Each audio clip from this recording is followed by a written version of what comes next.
Dan di hari pertama beliau berdagang, beliau mengambil barang-barang kemudian beliau menjualnya. Ada satu orang yang datang membeli dagangan Nabi SAW, membeli dagangan Nabi SAW. Orang ini dari luar Mekah. Dia datang, ini umur Nabi sudah 21 tahun ya, sudah tinggalin gembalaan, sekarang mulai masuk bisnis. Pada saat Nabi SAW transaksi sama orang ini mengatakan, ini saya bayar cash, hai Muhammad, saya titipin barangnya. Setelah tawaf, saya akan ambil. Orang ini umroh, gitu kan. Tentu dengan cara umroh pada saat itu ya, mereka sambil menyembah berhala dan seterusnya.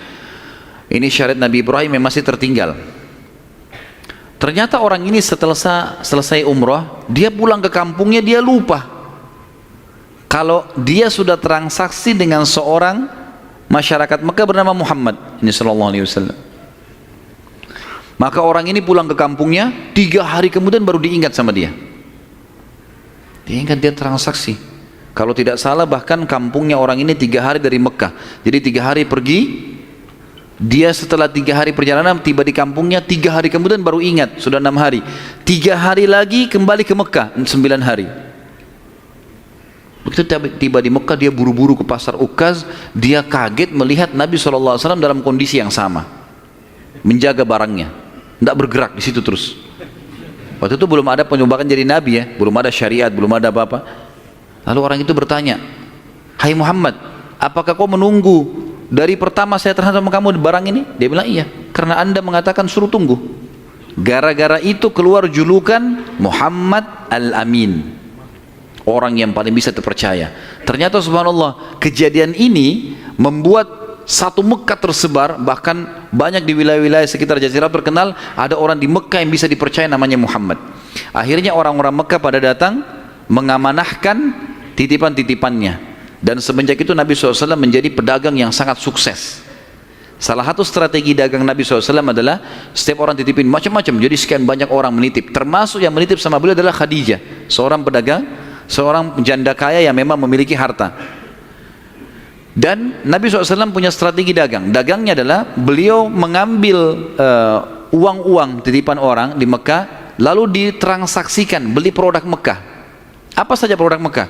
Semua pedagang pada saat itu tidak terkecuali, semuanya mereka bawa emas, mereka bawa perak ke negeri Syam, baru mereka beli barang dari negeri Syam, dibawa ke Mekah, baru transaksi. Jadi cuma 1 kali transaksi saja. Nabi SAW tidak. Uang itu semua dijadikan barang dari Mekah, dibeli semua barang-barang Mekah, dibawa ke negeri Syam. Barang-barang ini dijual di negeri Syam. Laku, dibelikan barang di negeri Syam, dibawa ke Mekah. Jadi double untungnya. Karena ini teman-teman sekalian, Nabi SAW menjadi pada saat itu salah satu orang terkayanya Mekah. Dan ini sekaligus membantah statement para orientalis mengatakan Muhammad, kita tentu mengatakan SAW, menikah dengan janda kaya karena dia miskin. Ini salah sekali. Karena Nabi SAW di fase dari 21 tahun sampai 25 tahun menikah dengan Khadijah itu sudah menjadi pengusaha yang sukses. Makanya beliau pada saat menikah dengan Khadijah, maharnya 20 ekor unta. 1 unta ratusan juta jumlahnya, harganya. Anggap kita hitung 100 juta saja, kalau 20 berarti 2 miliar. Ada antum sini melamar 2 miliar? Paling perangkat sholat. Jangan tersinggung. Jadi Nabi SAW melamar Khadijah dengan 20 ekor unta. Ini dusta orang kalau mengatakan Nabi SAW orang miskin. Dari mana? Pengusaha sukses, gitu kan? Dan waktu itu umurnya masih 25 tahun. Baik teman-teman sekalian, saya akan tutup pertemuan kita ini dengan, nanti kita akan kembali ke kisah Khadijah ya, radhiyallahu anha, nanti pernikahannya dengan Nabi SAW segala. Tapi ada kejadian yang perlu saya titik beratkan. Kejadian pada saat umur Nabi SAW 12 tahun. Kita review dulu kembali. Waktu umur 12 tahun, kan beliau dari umur 8 tahun sampai menikah kan tinggal sama Abu Talib. Dan Nabi SAW punya akhlak yang baik sekali, mulia sekali. Sampai Abu Talib itu sendiri malu dengan Nabi SAW. Di umur 8 tahun. Anaknya Abu Talib banyak. Kalau istrinya Abu Talib lagi siapin makan, anak-anaknya pada berebut. Nabi SAW duduk di pojok rumah. Enggak sama sekali. Enggak berebut. Nanti kalau selesai makan ada sisanya beliau makan. Sallallahu alaihi wasallam. Punya akhlak yang mulia dari masih kecil. Sampai Abu Talib bilang sama istrinya, khusus untuk Muhammad sisipkan makanan. karena dia tidak ikut berebut sama mereka, gitu kan. Baik, di umur 12 tahun, pernah satu waktu Abu Talib ini mau ke negeri Syam, urusan dagang. Pertama kalinya Nabi SAW, biasanya Nabi ini selalu pemalu, nggak banyak minta dan nuntut ke pamannya. Khusus pada saat itu Nabi SAW bergantung di bajunya Abu Talib, nggak mau lepasin. Pokoknya dia mau ikut. Abu Talib heran, tidak pernah Nabi SAW berperilaku begini. Musyawarah sama istrinya, nggak pernah Muhammad begini. Kenapa seperti ini? Pasti ada sesuatu gitu.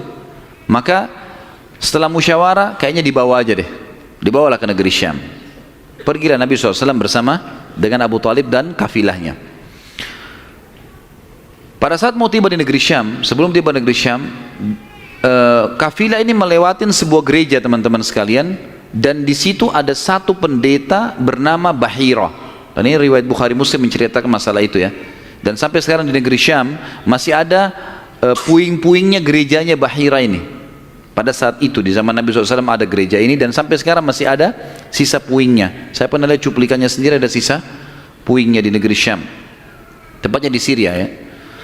Kemudian teman-teman sekalian, pada saat melewatin kafilah ini melewatin gereja, si Bahira ini, kepala pendeta di gereja itu, memang lagi nunggu informasi tentang Nabi terakhir nih. Dia ngeliat-lihat di jendela gerejanya, setiap kafilah lewat dilihat sama dia, terutama yang dari Jazirah Arab. Secara kebetulan dengan hikmah ilahi lewat kafilahnya Abu Talib, dan kafilah ini agak berbeda dengan yang lainnya. Kafilah itu berarti 3 unta ke atas ya, baru dinamakan kafilah. 3 ekor unta ke atas baru dinamakan kafilah. Waktu lewat kafilah Abu Talib ini, ada awan yang menaunginya. Beda dengan kafilah lain, padahal lagi terik matahari. Dan tidak sengaja kafilah Abu Talib istirahat di sebelah gereja, dan ada pohon-pohon kurma yang berderet, itu semuanya seperti menundukkan daun-daunnya ke kafilah itu. Pendeta ini perhatikan, kafilah tanya ini, kirim satu orang, tanya mereka kafilah dari mana nih? Jawabannya dari Jazirah Arab. Dari mana? Dari kota Mekah. Kata Bahira, hidangkan makanan sebaik mungkin di gereja, undang semua kafilah ini masuk makan. Diundanglah. Ringkas cerita, masuklah mereka untuk makan, dan pada saat satu kafilah ini masuk, yang ditinggalkan di situ hanya Nabi SAW. Nabi nggak boleh masuk, karena tradisi orang Arab dulu aib kalau anak kecil ikut makan. Nanti selesai orang tua makan baru makan. Tapi ini tradisi jahiliyah. Kalau sekarang antum lakukan, antum juga jahiliyah. Makan, kasih anak-anak makan. Kenapa harus disendirikan? Mungkin dia lapar, kesian, gitu kan? Baiklah. Waktu lagi makan, Bahira ini memperhatikan satu persatu orang-orang Quraisy ini, wajahnya, karena mereka tahu cirinya Nabi terakhir. Alisnya, wajahnya, mukanya, kulitnya, jalur nasabnya, semua jelas. Tidak semua, tidak ada tanda-tanda kenabiannya. Ini mukanya muka biasa semua. Maka si Bahira tanya, apakah masih ada dari kafilah kalian yang tidak ikut makan? Kata mereka, ada satu anak kecil di depan, kami suruh jaga barang kami. Kata Bahira, boleh saya ketemu? Oh silahkan. Mereka lagi asyik makan. Bahira keluar menemui Nabi SAW. Nabi lagi duduk di bawah pohon. Lalu Bahira memanggil dia, mengatakan, hai anak kecil, ikutlah dengan saya. Kafilahnya disuruh jaga oleh beberapa pegawainya Bahira ini. Masuk di satu ruangan di gereja. Kemudian Nabi SAW berdiri lalu kata, jadi orang Mekah begini teman-teman, di Mekah itu ada patung namanya Lat dan Uzza. Lat dan Uzza ini 2 patung yang luar biasa dikultuskan di Mekah. Hebat patung ini menurut mereka. Jadi kalau bersumpah atas nama Lat dan Uzza sudah tidak mungkin berbohong. Kalau bohong kualat nih. Maka pendeta ini tahu Bahira, dia bilang, hai anak kecil, saya akan bertanya kepadamu atas nama Lat dan Uzza. Ini semua anak kecil sampai orang tua di Mekah tahu nama ini, dan mereka ketakutan kalau dengar nama ini. Apa jawaban Nabi SAW waktu itu? Umur 12 tahun, masih kecil. Kalau kita sekarang masih SD gitu kan. Maka beliau mengatakan, jangan engkau sebutkan 2 nama berhala itu, karena aku membencinya. Aku tidak suka dengan patung itu.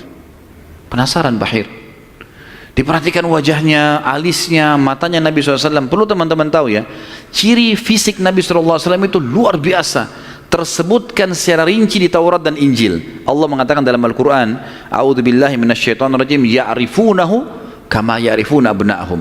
Orang-orang ahli kitab, terutama Yahudi dan Nasrani ini, maksudnya orang Yahudi dan Nasrani, betul-betul mengetahui Muhammad SAW sebagaimana mereka mengenal anak-anaknya, karena terinci. Disebutkan dalam hadis, alis Nabi SAW seperti busur panah yang lebar, berwarna hitam dan tebal. Bola mata beliau SAW besar, kelopaknya, dan dipenuhi dengan bulu mata yang lebat. Bola matanya putihnya putih bersih, hitamnya hitam pekat. Hidungnya yang mancung, bibir, dahi dan pipi yang setara dengan wajah, tidak oval dan juga tidak bulat, gitu kan. Kulitnya sangat putih sampai Nabi SAW pipinya kemerah-merahan. Jadi sangat tampan, luar biasa. Sampai ahli hadis mengatakan kalau Yusuf alaihissalam diberikan sepertiga gagahan dunia, maka Nabi SAW memberikan seluruh kegagahan dunia. Tidak pernah ada orang melihat Nabi SAW tidak suka. Manusia terbaik, pilihan, paling sempurna nasabnya, paling sempurna ilmunya, fisiknya, segala-galanya. Bahira memperhatikan Nabi SAW, ini semua ciri yang disebutkan dalam Injil ada. Dia masih bimbang, dia ingin buktikan satu hal. Apa itu? Dalam Taurat dan Injil juga disebutkan Nabi, setiap Nabi itu punya tanda kenabian. Apa tanda kenabian teman-teman sekalian? Sebuah daging yang menggumpal di pundak sebelah kanan, dan daging itu berwarna merah kehitam-hitaman dan dimiliki dengan atau memiliki bulu yang lebat. Maka Bahira berkata, hai anak kecil, apa kau izinkan saya untuk melihat punggungmu? Dia mengatakan, iya silakan. Dibukalah oleh Nabi SAW. Begitu dia lihat tanda itu, lalu Bahira menciumnya dan mengatakan, kaulah orangnya. Tapi garis bawah satu hal ya, tanda ini tanda kenabian. Hah? Sudah selesai dengan Nabi Muhammad SAW. Jadi kalau di punggung antum ada dusta semua itu. Tidak ada hubungannya sama Nabi. Loh ya, karena banyak orang yang ngaku-ngaku Nabi nih. Kata Nabi SAW, akan datang 50 dajjal, pendusta, setelah aku meninggal, mengaku semuanya Nabi. Mereka semua pendusta, aku penutup para Nabi dan Rasul, gitu kan. Karena ada orang mengaku gitu.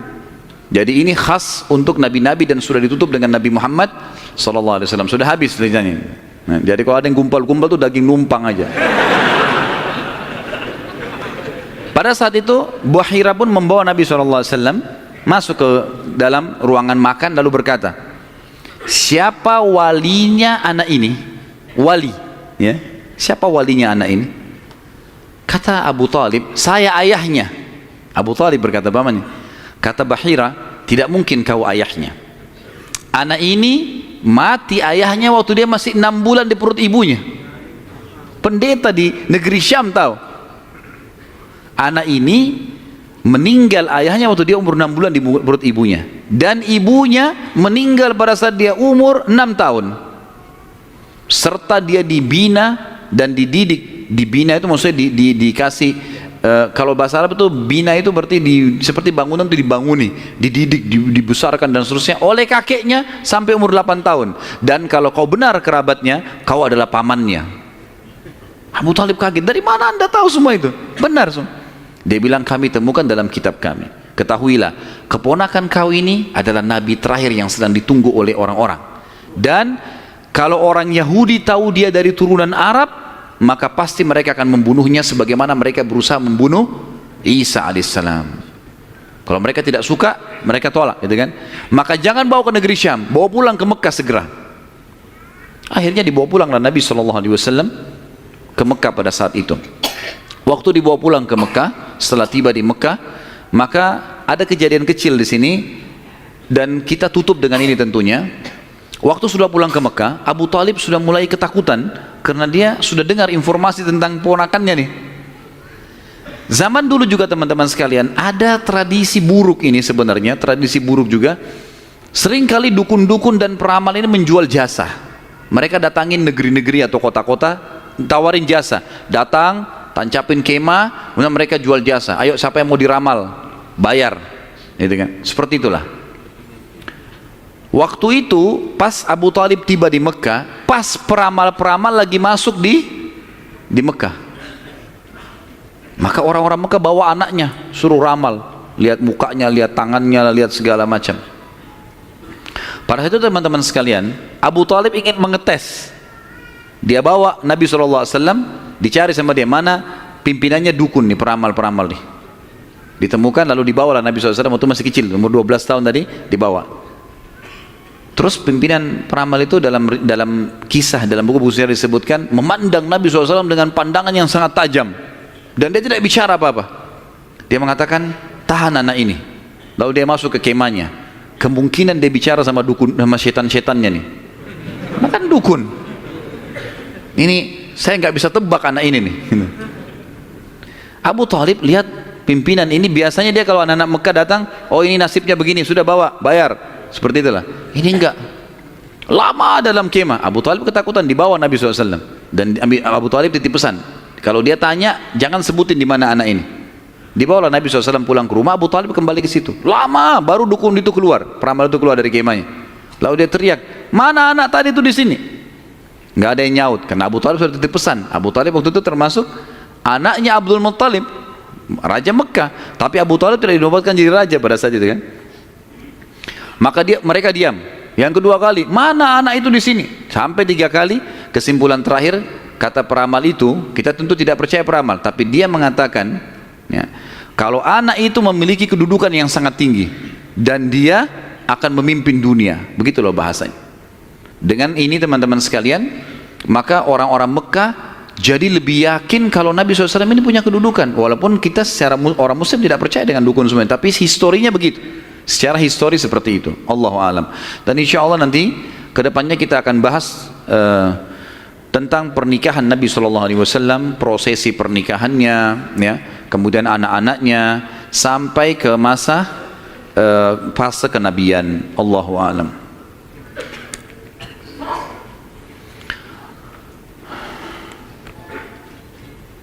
Saya akan baca pertanyaan dan saya berharap pertanyaan sesuai dengan tema teman-teman sekalian.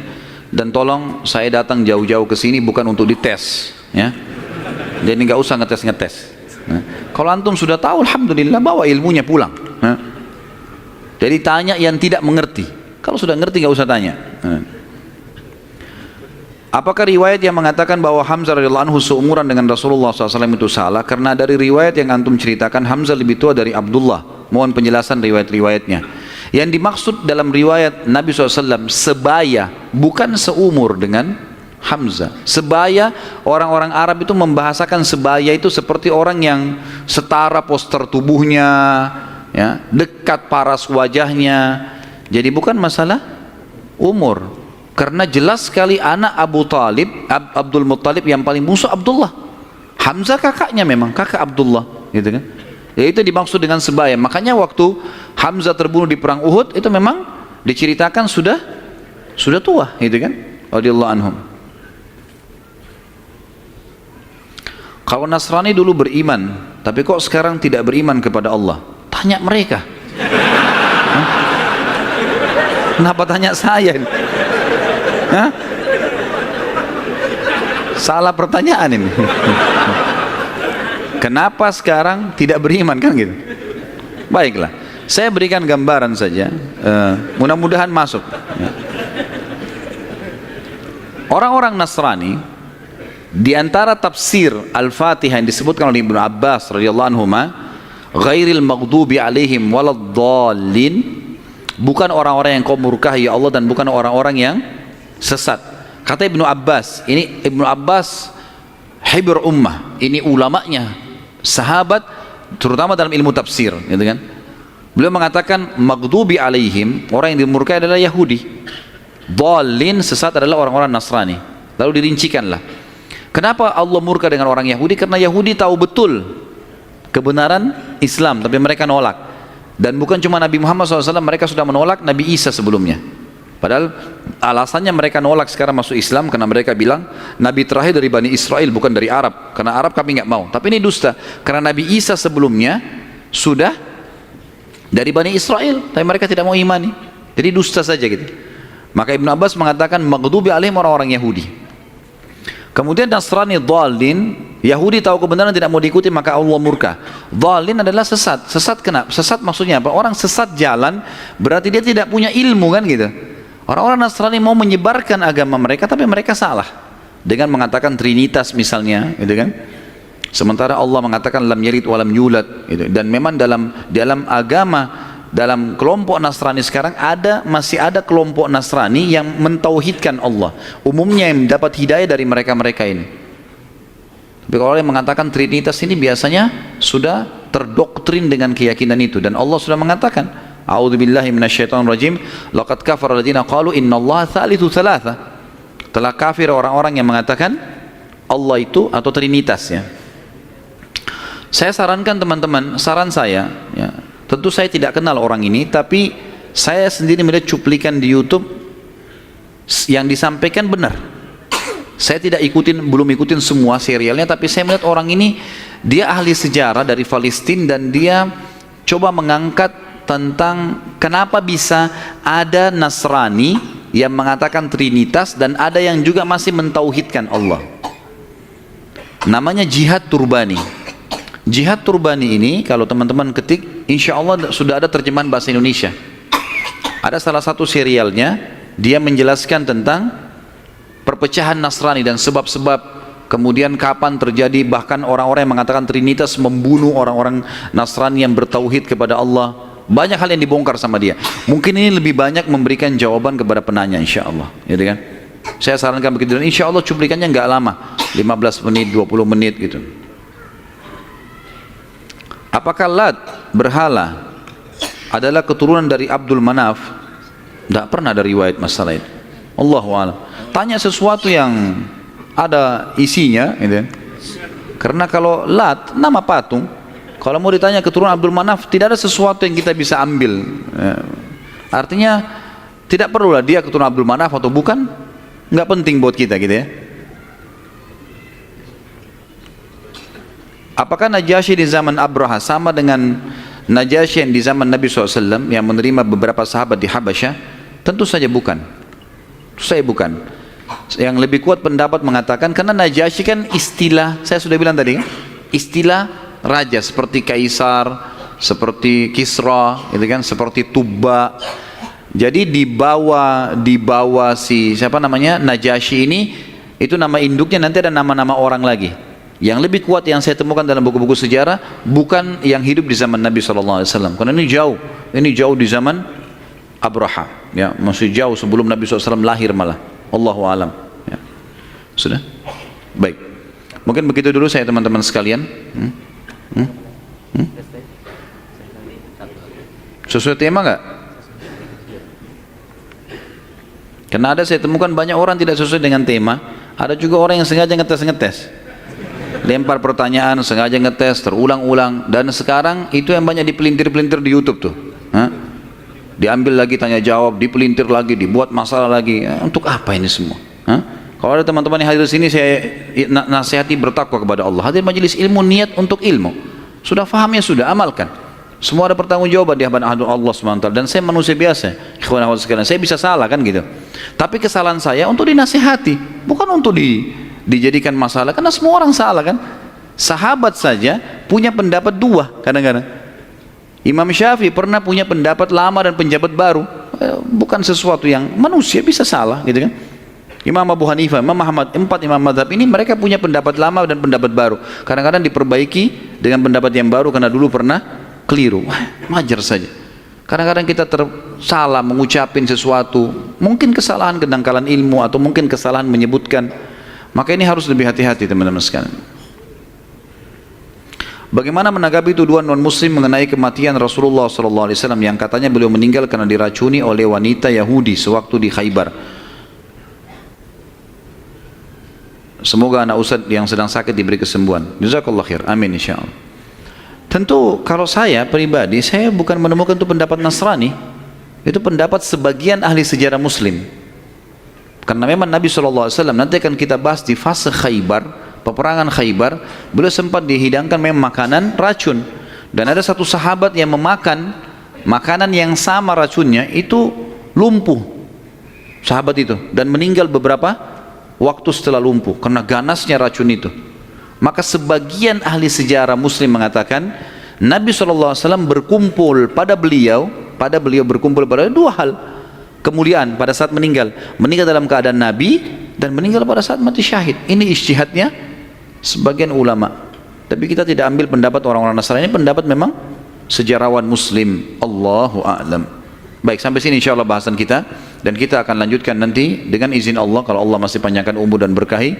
Bulan depan insyaallah masalah menikahnya Nabi SAW dengan Khadijah, keturunannya, kemudian beberapa hal yang berhubungan dengan itu. Kemudian kita masuk insya Allah ke masalah fase penobatan kenabian, insya Allah, biidznillah. Mungkin begitu. Semoga apa yang kita bahas pada hari ini bermanfaat buat kita semua, dan semoga semua dosa yang pernah kita lakukan dimaafkan oleh Sang Pencipta Allah dan diganti menjadi pahala dengan kemahamurahannya, dan semoga semua amal yang pernah kita kerjakan diterima olehnya. Semua sisa umur kita ke depan diberkahi, baik di keluarga, di harta, di keturunan, kemudian juga puncaknya kita masuk surga tanpa hisab. Dan kita selalu mendoakan saudara kita di Palestina, di Syria, di Yaman, di Irak, di Myanmar, di Ahsa, dimanapun mereka berada sedang tertindas. Semoga Allah ikhlaskan niat mereka, terima para syuhada mereka, muliakan Islam di tangan mereka dan tangan kita semua, dan semoga Allah dengan kemahamurahannya menyatukan kita semua di surga firdausnya tanpa hisab. Kalau ada benar dari Allah, kalau ada salah dari saya mohon dimaafkan. Sebelum kafaratul majlis, saya mengajak teman-teman sekalian untuk kembali ke web resmi di www.khalidbasalamah.com, dan saya ingatkan, kalau ada teman-teman yang ingin menyebarkan ceramah, maka saya sarankan tidak ada komersial, jangan dikomersialkan, gitu kan. Kalau dikomersialkan akhirnya nanti antum memaksakan diri untuk memberikan judul yang mengkritik lah dan seterusnya, dan ini akhirnya menjadi sumber fitnah yang menjadi kemana-mana gitu. Jadi ada satu orang bahkan sempat memasukkan email ke tim kami lalu mengatakan, kenapa Ustadz sekarang menahan ceramah-ceramah ini? Apakah Ustadz lebih mendahulukan dunia daripada akhirat? Ya. Gara-gara dianya mengomersialkan ceramah ini. Ya. Kemudian kami tahan komersial itu, tidak boleh lagi dikomersialkan.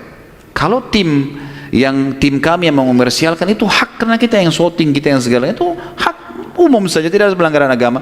Tapi teman-teman ini mengomersialkan, lalu kemudian dia bersangka buruk, gitu. Mengatakan saya sudah mengupload sekian ratus ceramah, lalu ada si fulan sekian ratus ceramah, sekian bulan, kenapa harus ditahan? Gitu. Kami nggak tahan, asal tidak dikomersialkan. Tapi komersial melanggar akad, kan itu. Jadi tidak boleh sama sekali teman-teman sekalian. Cukup dengarkan, sebarkan sebagai hal yang bermanfaat. Kemudian juga insya Allah besok subuh biidznillah kita akan bahas buku, bedah buku judulnya Akibat Makanan Haram.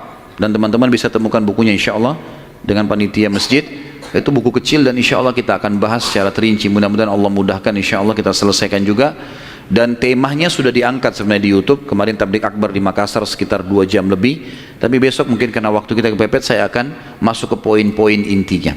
Allahu a'lam. Subhanakallahumma wa bihamdika asyhadu an la ilaha illallah astaghfirullah wa atubu ilaih. Wassalamualaikum warahmatullahi wabarakatuh.